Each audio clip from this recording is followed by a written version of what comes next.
played a major role in the establishment of Harita Karma Sena and employed over 30,000 people. Janakia Hotels during the pandemic was also one of his efforts with Kudumbashree. He had written books which inspired many and also inspired articles. Presently, Sir is the Director of Industries and Commerce Department and Director of Information and Public Relations Department, Kerala State. On behalf of everyone, I welcome you, sir. Next, let me welcome Mr. Ravi DC, the Chief Facilitator of DC School of Management and Technology, Vagaman and Trivandrum. Professor Dr. Ramachandran, Dean of DCSMAT Institutions. Professor Dr. Srikanth, Director of DCSMAT Business School. Professor Dr. Jayashankar Prasad, Director of DCSMAT Trivandrum. Professor Architect T.M. Sirik, Dean of DCSMAT BR College. Mr. Atul Vijayan, Vice Principal of DCSMAT Business School, Vagaman. Ms. Asha Fen, Corporate Relation Manager and Students Counselor of DCSMAT Institutions, was instrumental to this webinar series. Faculty coordinators and faculty members of DCSMAT Institutions, Trivandrum and Vagaman campus, my fellow DCN friends of various batches, and participants from other institutions. Ladies and gentlemen, I welcome you all to this new webinar session. Thank you. Thank you, Arja. Now the section is open for interaction. Harikishore sir, IAS, Director of Industries and Commerce Department, Director of Information and Public Relations Department. Yeah, fine. So basically, I was told that this will be an interactive session, and first year and second year students of DC School of Management will be there participating, right? Yes, sir. So even though I told Asha madam that maybe I'll speak for 15 minutes and then they can ask questions, but I would like to get some questions, so that I just wanted to know what they wanted to know, what are the aspirations of students, or what is their thought process, so that we will be focusing based on their question. Yes, sir. You're welcome. So start from there. Yeah, they can either type here or they can ask questions. Okay, sir. Are you ready for questions? Ready? Hello, ma'am. Your voice is breaking. Oh, can you please repeat? Reshma, I will do because there is a power failure right now in the place. So what she was asking, if you can initiate the session with one of your questions, that will be more Yes. more thing to spearhead the discussion, Reshma. Hope you got me. Okay. Right. Yes, sir. Yes. Well, Yeah. thank you, sir.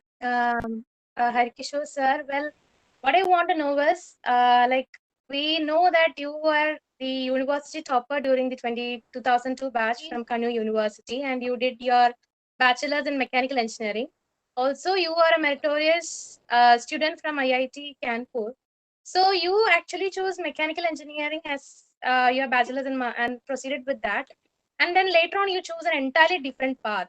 So currently, we are in a situation like whatever we choose as our bachelor's degree, that kind of like people feel that that should decide our future.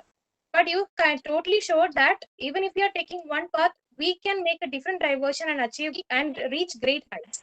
So I would like, my question is like, can you please share your experience while you were making such a life-changing decision and how supportive your family was? Okay, fine. So I don't know about this particular theory that you should throughout your life focus on the subject which you studied in bachelor degree course. Now we have about 200 students in civil service in every year in IAS. So 70% of them are engineers. When you look at all the engineers passing out from a particular college, nobody is going to be a permanent mechanical engineer or electronics engineer. They will opt different streams. They are all coming here for MBA. So you might have studied chemistry, or you might have studied BCom. Then The person who studied chemistry is not becoming a chemistry teacher. He or she is doing an MBA and choosing a different path. Maybe after some years in their career, they will choose another path. So basically, there is no meaning in saying that we should somehow be landed up in a place for a degree. That decision may not be yours. That decision may not be informed. That decision, may not be of your passion. So why should we follow all such decisions if at any point of time we realize that that is not what is required for us? So that way, studying a subject for a degree, there is no, please don't take it as a burden to continue your career in that particular subject just because you studied a particular course. If you have data, you can just very well verify that everyone of say 1970 batch BSc physics in Kerala, are they all physics teachers? No, they are working in different streams. So degree is only an introduction to your academics, and very lucky people will be able to rightly choose the degree of their choice. Some of them may not be able to choose, so they may be realizing about their passion later. So that way, don't worry about the burden of that particular profession for your life if you have a passion for something else. So that way, now you are an MBA student. Yes, yes, I enrolled for the coming year. What was your background earlier? I'm actually a BTech graduate and I'm currently working. Yeah, so I should actually ask the same question to you. After your Well, BTech, sorry? no, if I ask the same question to you, you will also have an answer. Yes, sir. Actually, that is one of the reasons why I chose to ask this question. Even I am facing many questions why I am changing my path. But it, as you told, like later on only we'll understand our passion. So thank you so much for your answers, sir. Nothing to worry about history. That should not be a burden for you. You choose your path of your choice and then go ahead. You have done it. So most of you will be doing it. Be brave. That's all. Harikishore sir, from the question of Reshma, me as an academician, so we used to counsel a lot of students. And today I have counseled a student who has done her CA Inter and articleship. And simultaneously she's doing an MCOM and she wanted to do an MBA. And the girl itself was telling me, see, I'm confused, professor, I'm confused. Now, why this confusion arises in our young adulthood, like once they start their educations in the campus, how we can resolve this confusion? What they have to start from the beginning? What are the major points the students and the parents has to keep in mind so that the choice and the merit of the student can be understood from childhood, so the student can pursue the higher education without much conflict of thought? It's a very complicated question in the sense there is a lot of involvement by the society. If you are a footballer, then your parents will say that no, please don't play football. That will not bring bread for your family. Some very, very gifted person, very, very lucky people only will be benefited or only will be able to find a source of income through playing football. Never follow your passion for a profession. This social attitude because of the realities. If it is in some other state, maybe in United States, if you follow your passion, if you want to be an artist, if you want to be a photographer, you may get equal opportunities, just like the opportunities of a lawyer or an MBA graduate or an engineer. But in India, sometimes we may not get that opportunities when we follow our passion. Our parents are aware of it. They always wanted the children to be settled or children to start a job and then take risk. So that social system in the country, it is very difficult to change it overnight because the opportunities are limited. There is competition. So because of that, every student is oriented, at least in Kerala, to opt for those courses which will help them secure a job at the earliest. So that's a social problem, and this is the real cause. When I went to Gujarat for an election duty, I went there maybe 2-3 years ago as an election observer. So I interacted with the person. He is doing a job.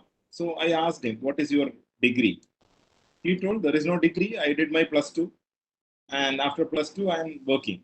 Then I asked him, degree on the Monday. I asked him, well, why you are not interested in degree and all. So he said, degree is useless. What is the point in mugging up so many things for 3 years and getting a degree, which is of no use in the job market? Everything which is taught in classes and campuses is not useful. So what I will do is I'll work for 3 years. I will gain 10 times experience than a BCom graduate. I learn something, and parallelly, for the sake of a degree, because some opportunities will be there only if you take a degree. And they are not bothered about opportunities because they all wanted to be entrepreneurs. So that way, but he is doing a degree parallelly. And that attitude is not there in Kerala. That, the attitude for a job and then study as a part-time thing, it changes. When you go to Punjab, the systems are different. Either they will be thinking of agriculture or a job in UK or a job in our forces. So it depends from place to place. If you go to UP, Bihar, there is a lot of craze for civil services. It is not there in Gujarat or Rajasthan. In Rajasthan, it is slightly there, but in some places it is not there. So it depends on the situation, depends on the social structure. So following a passion is something which only fortunate people or very lucky people or very informed people from their childhood will be able to do it. For some people like Reshma, who did a degree in engineering and then realized that this is not my cup of tea, I will do an MBA in finance and I am more a finance person. She could have done BCom. She was not able to do because of the situation. So it's not easy to change it overnight. The solution could be to give proper orientation about various jobs and to tell about dignity of each job, maybe from class 8 onwards. But even if we do that, there is a strong system in the society, where if you follow your passion, you may not get good opportunity. So that limitation is also a factor where parents will discourage students. So it will improve. Definitely. Young generation is, very much bold and they are motivated and they know their ways. So that way, a lot of hope is there. They are not like our generation. They are more courageous to choose a path of their own. Right. Thank you, sir, for that nice words, because in fact, every student in the Kerala society, typically I say Kerala society because I'm into teaching for last 20-25 years, there is a social dilemma in the family as well as among the students. One is to have a social security safe job or to go for a passion. I know few students who are passionate for photography, done BTech, later become photographers. So we are coming to the same point that the student has less options to choose of their choice. Where to start with this? How we can resolve the single solution? From your Indian experience, you might have seen all the states around. So if you take Kerala as a case, and as you told about Bihar and Gujarat and many states, what should be the first and only one thing that Keralites has to keep so that the students can go to their lights and get settled in a high profile?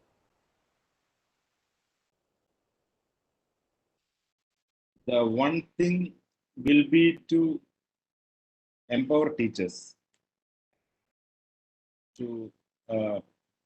Teachers are the guiding lights for children.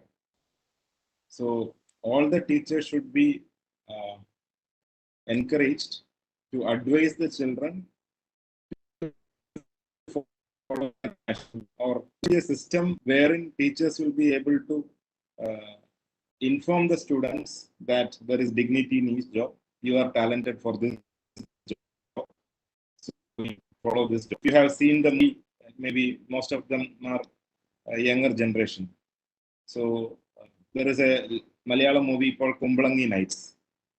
So where the hero wanted to do some other job, and then the girl is telling him that no, you are good in fishing or you are good in something. So at that point of time, he is realizing that okay, my passion is something which I can do very well. There is no competition for me in that particular area. and I have dignity for that job, even though he is doubtful about the social dignity. At that point of time, he realizes that there is prestige associated with the job. So basically, there should be a teacher, there should be a coach.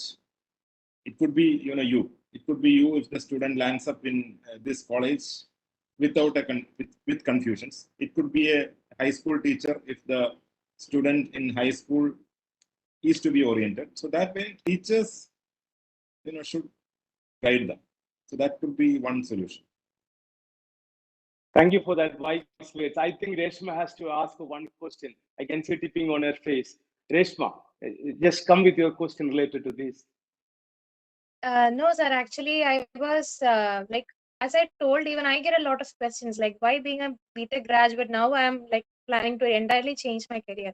So, like, after hearing Harikishore sir's words, like, we actually are getting a proper clarity on what needs to be done. And likewise, you told, like, during the schooling times, we are just taught our daily subjects, and other than that, no other discussion or nothing related to how we can shape our future is happening. Of course, once in a once a year there may be like one orientation program or telling that these are the what after 12, like these are the particular courses we can take up, but other than that they are not telling exactly how we should proceed. So likewise, if like sir told, if we are given proper guidance even during our schooling days, like we will be able to understand our true potential. So like we have got clarity on that actually. Maybe with this input, you can start an orientation program in your school that every student before admission, they should tell that this is an MBA. These are the prospects of an MBA. These are the specialization. This is what you will have to do. If you are not interested, please, quit at this stage. Go back. Don't come for admissions. And if you are interested, come. So at that particular point of time, they will be able to decide. So okay, MBA, then there is FPM, then there is, other options of working in different sectors. It could be marketing, it could be systems, it could be finance. So specializing. Somebody will always tell that marketing is not the best, finance is the best. So even in MBA, if somebody with a passion for marketing ends up in finance, that's also a problem. Simply because he is a topper and someone advises that none of finance is focus on that. For him, marketing is the future. So that way, maybe you can start in your institutions, and that will make at least 100 students. That will bring smile to 100 students' faces. That's it. Yes, Archana. Archana, can you hear me? I think Archana is on mute. So on behalf of the community, sir, I want to ask you one thing. There was a time you have identified your passion, that you are going for civil service. We want to make an analogy to our students when they can identify their passion. Can you explain the moment when you identify your passion as a civil service person? Yes, what is all the students are participants, or are they watching it in YouTube or somewhere? Are they in this WebEx link? They are in the WebEx link, but there is a panel that is visible to you because we have many students attending the program. So other students will be hidden in the panel because we will be the panel and the other students are watching you. Okay, so everyone is in this platform. Yes, everyone is in this platform. Everyone can hear you, and it's like a discussion panel. So they all can watch you, and they will be sending the questions also to us. Okay, so what was the question? My question was, there was a time you identified civil service your passion. So why I'm asking this question, sometimes in a moment in your life, you will realize this is my passion. So our students can make an analogy. That's how that passion identification comes in every individual. Okay, so it's not actually the identification of passion. Identification of passion happens naturally. Maybe by the age of 15, everyone will know what I'm interested, or by the age of 18, or by the age of 20, people will be knowing their passion. The question is about courage. Question is about, exposure. It's about opportunity. In my case, when I studied mechanical engineering, I realized that this is not my real cup of tea. But even though identifying your passion, my passion could be Malayalam literature. So even though if I identify my passion as Malayalam literature during the second year of my BTech, there was no courage, there was no opportunity, there was no other option. So that way, identification of passion is not the reality, it is the opportunity. So after my BTech, I joined for MTech in IIT Kanpur. So at that point of time, I saw a lot of people with courage. I saw people who are bold enough to decide that, okay, I am in BTech, but I will do an MBA. I am in BTech, I will go for research. I am in BTech, I will just quit this job and I will work as a journalist. So I have seen students who are courageous enough to follow their passion or courageous enough to stop the flow and to go back. So by seeing them, I also gained courage and I decided that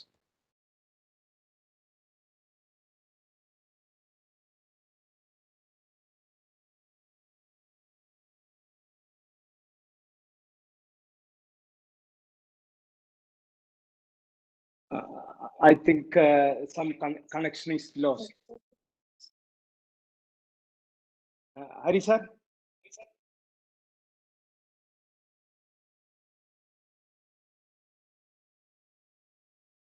I think all of you please excuse, there is a connectivity issue, but soon we will be getting our guest on board. Meantime, I want to tell all our participants, you can message your questions and so that we can have more interaction with our guest. Reshma, please collect the questions from our participants because all our participants are on board, so they will be sending questions to you. Let's wait for our guest to join. Yeah, okay, sir. till what point you heard? Yes, welcome back, sir. Welcome back, sir. Because there was some connectivity. Did you hear half the answer? Did you hear half the answer? No. I think we lost. We lost you in between. We lost the connection. Can you hear us? പകുതി കേട്ടോ? ഇല്ല കേട്ടില്ല. Sir പറഞ്ഞത് ഞങ്ങൾ കേട്ടില്ല. Am I audible now? No, you are audible now. Yeah, you are audible now. Yeah, so basically it is not only the identification of passion, but getting some lead to get courage. So that way, that can happen during the MBA, that can happen after the MBA, because for some of them, job is a must. Getting an opportunity, getting a job, getting money is required at first. So maybe they will identify the passion, they will work for some 2-3 years, get some money, and then they will follow their passion. That way, for every person, it is different. For some, it could be during post-graduation. For some, it could be after some years. For some, it could be even during class 12. So the opportunity, courage, passion, then circumstances, everything plays a role. So it depends on person to person. Okay. Yes, Archana, you can have your question now. Yes, sir. Good evening, sir.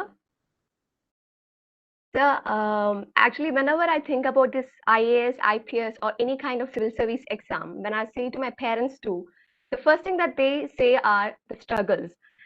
So what about you, sir? How you are facing these struggles and how you are keeping along with the family life? No, I did not get that. They are telling about struggle of which period? Actually, sir, even after getting the examination getting passed, still there is struggles that need to face along with the personal life. Like we need to keep up together the personal life as well as the official life. So are you facing any struggles to manage both, that's sir? there in every profession. It is there. If you are a gynecologist. Yes, sir, that's right. But the responsibility is towards a nation, not towards a single company or a parent. Not like a parent, or it's towards a nation, right, sir?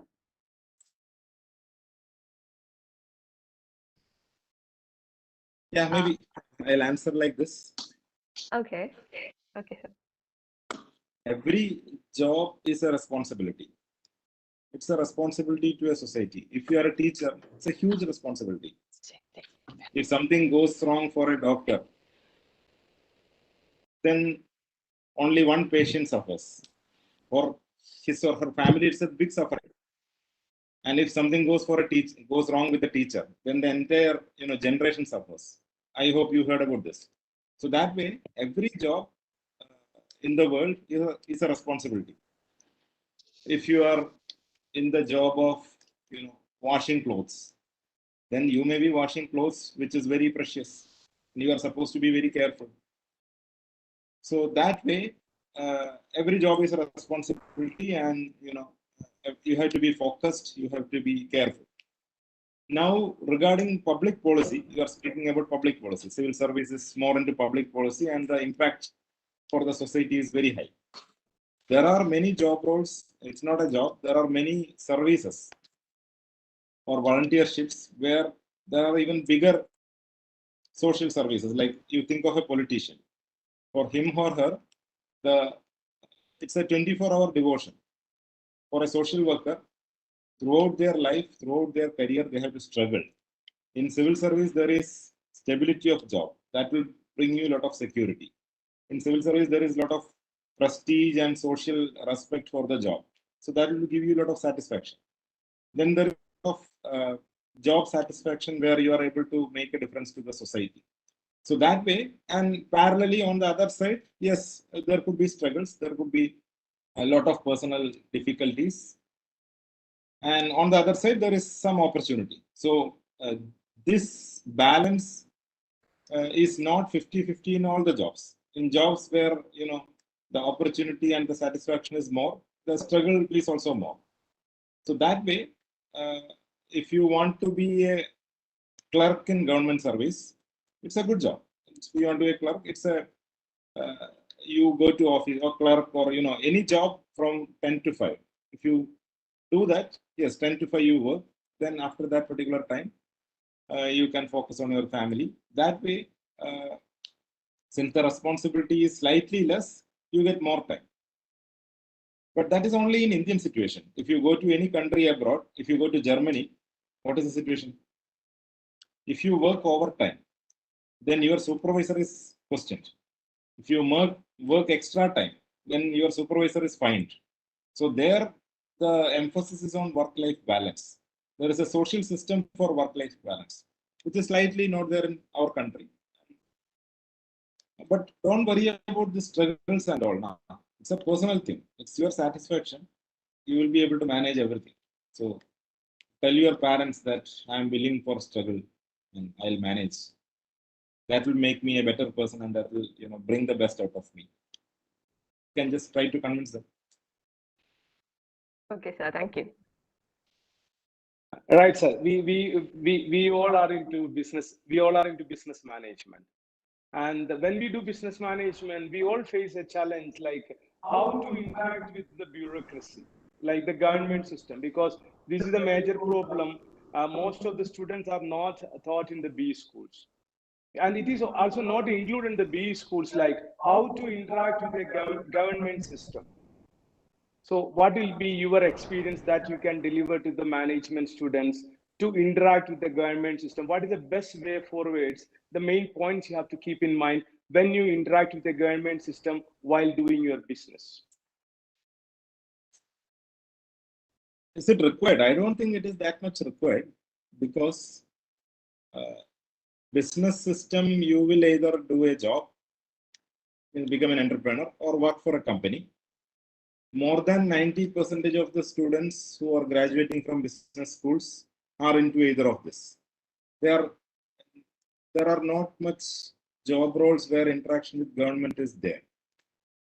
And interaction with in government, there are a lot of interactions in some companies. I have seen KPMG, Ernst & Young, and so many other consulting companies work with government. So there are MBA graduates who are in the GIZ. So many companies are there.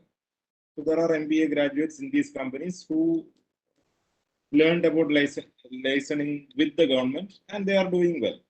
So that way, those 10% of the students who are likely to get a job where there is government interaction, there is interaction with the public system, they will learn from the job, during the job, because they initially will land up in a portfolio. where there could be a slight interaction with the government, or they will get a project where a government project is outsourced, so they will work for the government. So that experience will enable them, and they will love, if they love the job, then they will continue in that particular sector. So that way, it is a on-the-job learning rather than not. I don't think there is a big requirement in these schools to teach about government interaction, because only very few people are likely to support government.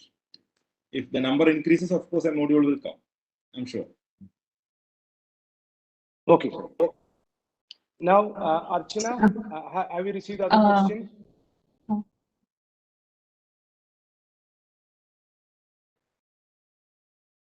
Sir?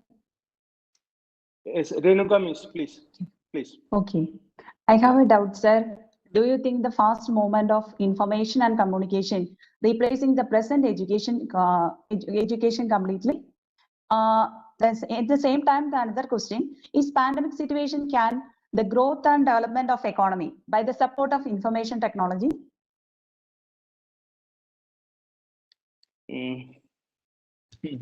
Once again, but first is, you can ask first one question. First is I have then the fastest movement of information and communication replacing the present education completely. Yeah, so fastest movement. And at the same time, the pandemic situation can change the growth and development of the economy by the support of information technology. Yeah, good. So there is no problem in information and communication replacing the education. What is education? If you remember a Sanskrit sloga, there is a famous Sanskrit sloga in which education is divided into 4 parts. It says you get 1/4 from teachers, 1/4 from your colleagues, 1/4 from society, and 1/4 during the course of your life till your death. So that way, you are only talking about that 25% given by teachers till class 12th or maybe degree. This information communication which students are receiving through various sources, YouTube, Facebook, Wikipedia, whatever sources, is actually enriching them in the remaining 75%. This is an opportunity which the previous generation never had. They are confined to their textbooks. Now, if you are a student of geography in class 6th and you are studying about Himalayas, you can go to YouTube and see a video of Himalayan evolution, see a real picture of Himalaya. So that way, it is actually enriching and encouraging students to gain more knowledge, more practical knowledge, more realistic knowledge, etc. So that way, this is actually good. And they are finding very, very innovative income generating opportunities. Somebody can earn millions using the new IEC or ICT tools. So that way, it's a new world. And this is a world of opportunities, and this information and communication is helping the students learn more. The disabilities for teachers. Teachers who are not updated are or will be required to update, and it is difficult for them to keep up with the pace and knowledge of the students. So it is a challenge for the teachers to update and prepare for the students who are very intelligent and knowledgeable. So that is one. Now about pandemic, yes, of course, pandemic is teaching us a lot of things. It is teaching new ways. It is helping us think in terms of in such a way that which we have never thought. I worked in government, or I'm working in government for the last 13 years. And my mindset was, we always prefer physical meeting. Why? Because we know the reality of video conferences. People may look at their mobile, people will switch it on and they will go away just to ensure that some numbers are there for the satisfaction of speakers. So we always prefer a physical meeting so that we can review properly. But when you have a pandemic experience for the last 2 years, then you realize and your mind is well set that you are adaptable for anything. Online meeting, yes, anytime. It's your time. You can do it at home, do it in office, and so that way, pandemic and the information communication revolution is really changing the world. So every challenge is teaching us a lot of things. That's it. Yes, sir. Okay, thank you, sir. Sir, Reshma here. Actually, I have received a question from one of the attendees. So they're asking about your suggestion to the UPSC aspirants who have actually haven't cleared the exam in their first attempt or like in their first 2-3 attempts. So what is your advice to those people? Once Those again, please UPSC repeat. aspirants. Please repeat. What is the question?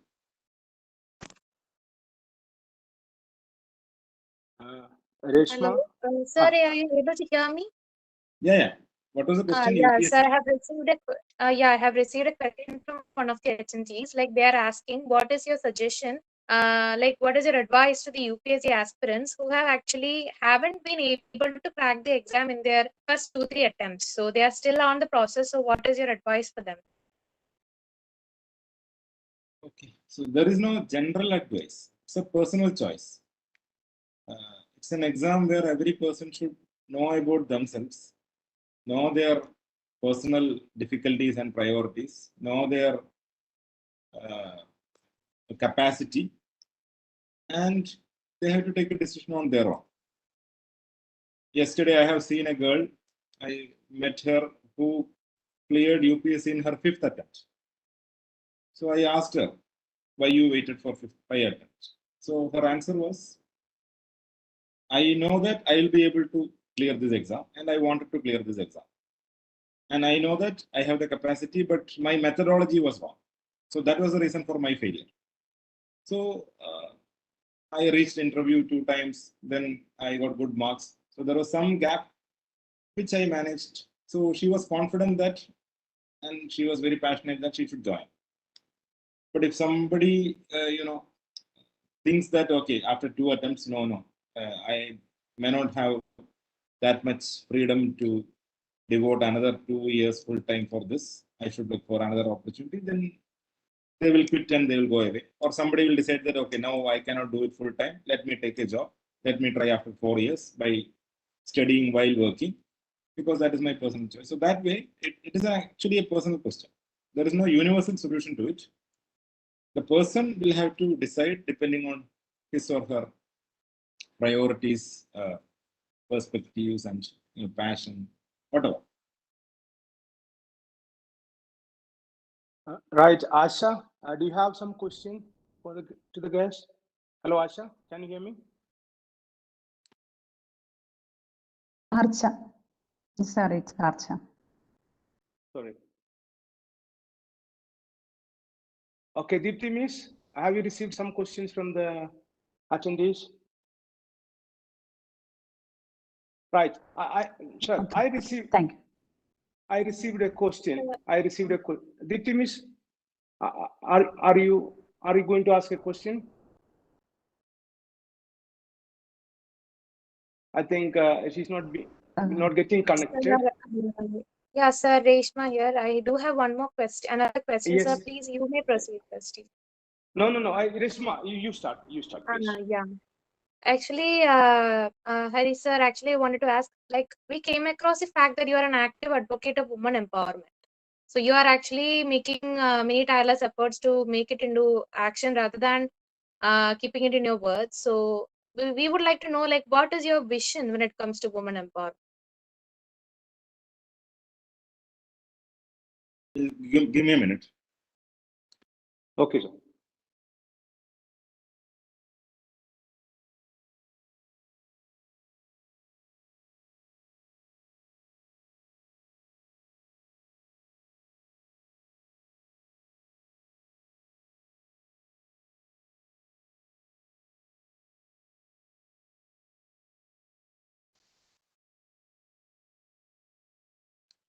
Yeah, about women empowerment,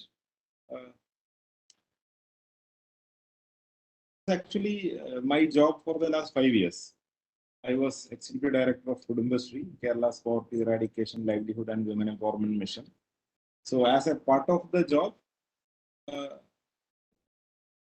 we implemented so many programs. Everything. It included preventive programs, transformative programs, supportive programs. So that way, we were able to bring a lot of livelihood opportunities, etc. Government, as such, focuses a lot on women empowerment. There is gender budgeting. There is women component plan in the plan of local bodies. Planning board specifically evaluates projects and encourages departments to keep some budget for projects for women. For example, since I now work in industries department, I can see that there are programs which are giving subsidies to women entrepreneurs. So that way, in every wing of government or in every department or ministry or mission of government, there is a focus for programs which are linked with women. So that is a broad perspective which I wanted to bring to your attention. So there is no, it's not a personal thing. Since we are working for government, there is no parallel NGO work which we can do. We are part of the government system and we are working for it. So as a part of government, we are implementing projects. Thank you, sir. Thanks. Right. Reshma, have you received any other questions from the attendees? Please check your... Yes, sir. There is another question. Like, they wish to know if you weren't an IAS officer, would you have either went on with your career in mechanical engineering, or would you have taken up something else if you didn't choose being an IAS as your career path? We had to find some job. So that way, I was parallelly trying for so many other jobs. I was teaching in Amrita for some time. Then I tried for some jobs in research field. I went for an interview in ISRO, DRDO, etc. So, as you rightly asked, if some aspirant is continuing for third or fourth or fifth attempt, naturally he would want to settle or she would want to settle. So that way, since somehow I got this is fine. If not, I would have found any other job. I would be desperate to find a job. So whichever is the first job that will hit, I'll embrace that. And that is life. Okay, sir. I have a question on behalf of the learners. Now, this pandemic has created a lot of, thought process on every learner. Because what will be the few things that you can suggest to the current learners, the people who are doing studies in the campuses? What is the next way forward that you have to keep in mind to get placement during the pandemic and post-pandemic period? Since you asked what is the one thing, so here also I will answer the one thing. The only one thing which students should remember is this is an opportunity, or think this is an opportunity. If you really don't believe this is an opportunity, please believe that this is an opportunity. So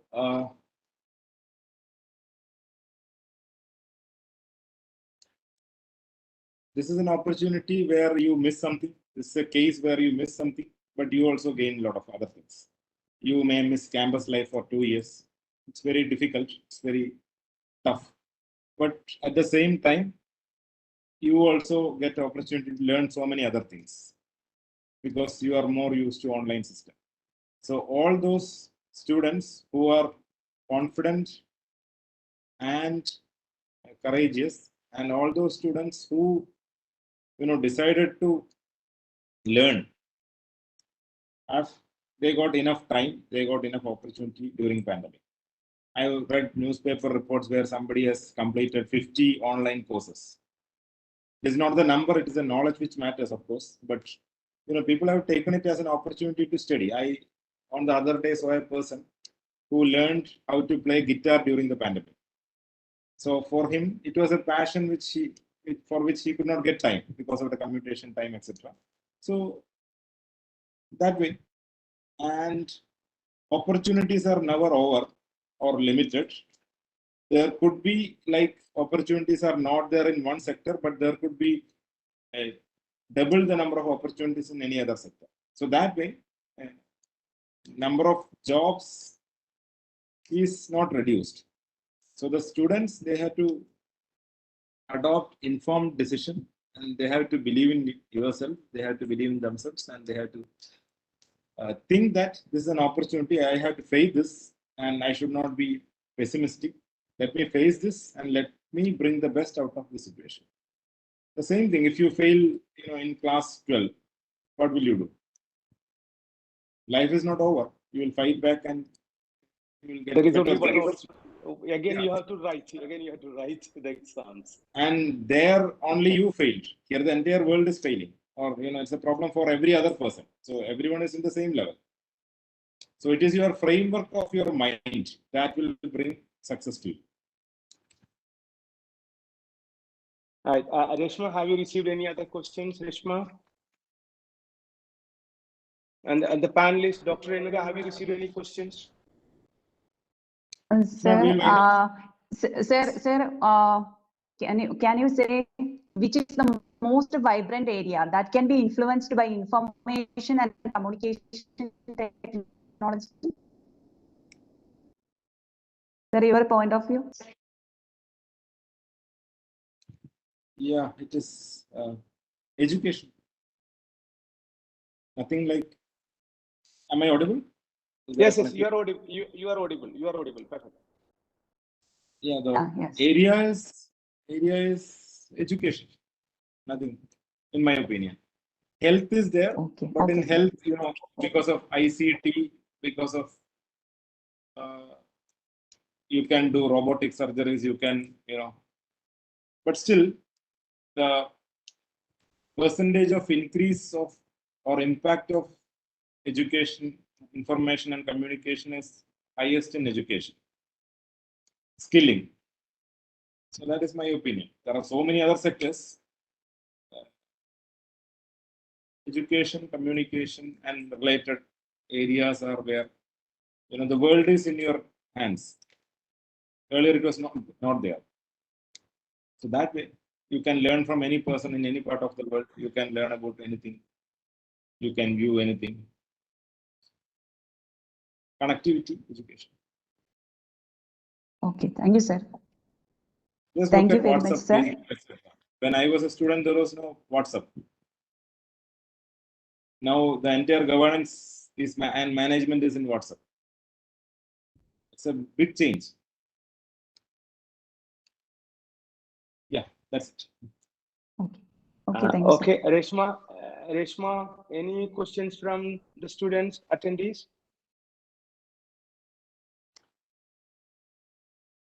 Okay. Okay, thank you, sir. sir. Then now I invite Ms. Ashafan, Cooperative Relation Manager and Students Counselor, for a few words. Over to you, ma'am.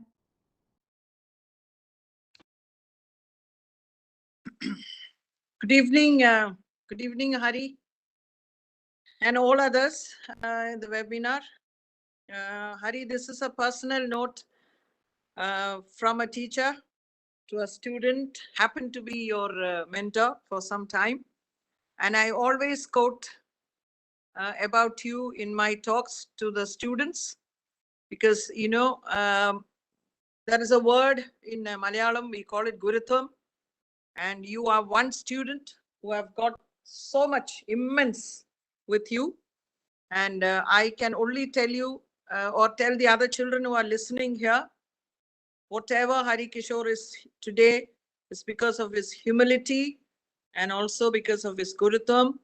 And, it is amazing about him. And he is the 14th rank holder. I still remember I was in DC at that time. When he got the result, he called me and said, "Ma'am, do you remember me? I don't think you remember me." I said, "Of course, I remember the 14th rank holder." But then he said, "I'm coming to Wagaman campus. I have to get your blessings before I go to Missouri." This is something I've kept very, very, very sacred and close to my heart, Hari. And you shouldn't have come, but you came to the campus.